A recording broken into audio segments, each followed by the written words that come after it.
In our force of a spring lab, this was the conclusion that we reached. When we looked at the relationship between the force exerted by a spring and the amount of stretch that it had, we found out that as we increased the amount of stretch, it increased the amount of force required to do that stretching. When we all looked at different springs, some of our springs found out that the amount of force needed for a given amount of stretch was higher, let's say for the green spring, than it was for the red spring.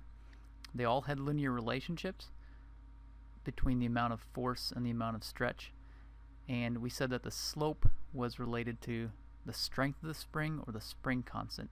For a green spring, our slope or our spring constant was 50 newtons per meter. It required about 50 newtons of force to stretch it 1 meter, and for a red spring, we said it was a weaker spring because it only required about 25 newtons of force to stretch it a meter.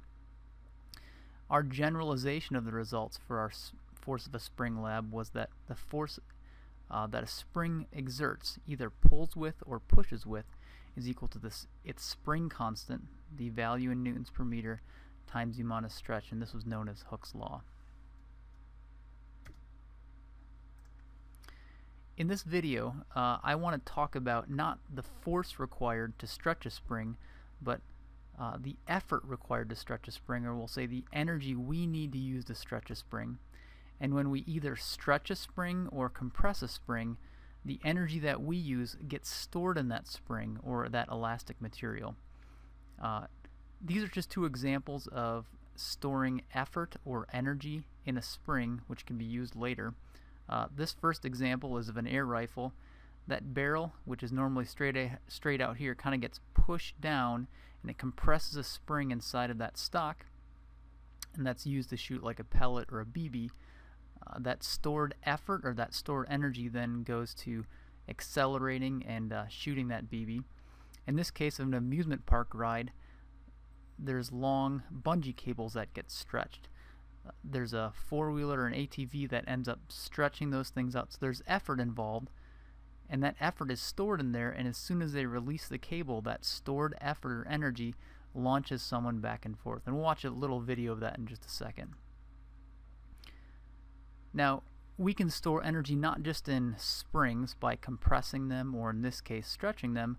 We can store what we're going to call elastic energy, or the potential energy of a spring, in just any material that's elastic, where if you compress it, it wants to push back, or if you stretch it, it wants to pull back.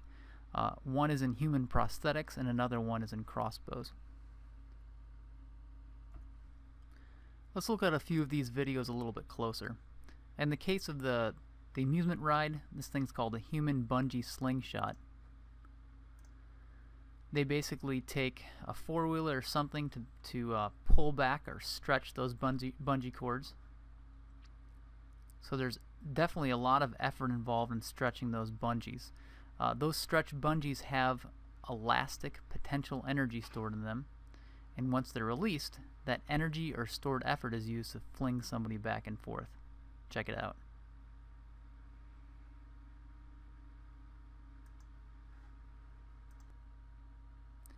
This is a picture of a crossbow from above. This bow attached to the string right here, the string was pulled back, and an arrow was fitted in the slot. And when the string was pulled back, this bow flexed.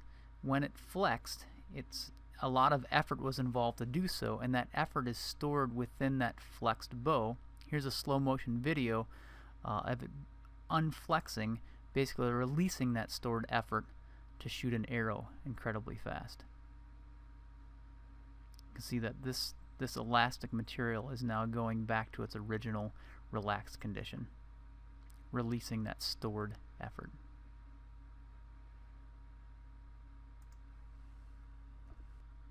Our last example of an elastic material storing energy within it and then releasing it is one involving human prosthetics.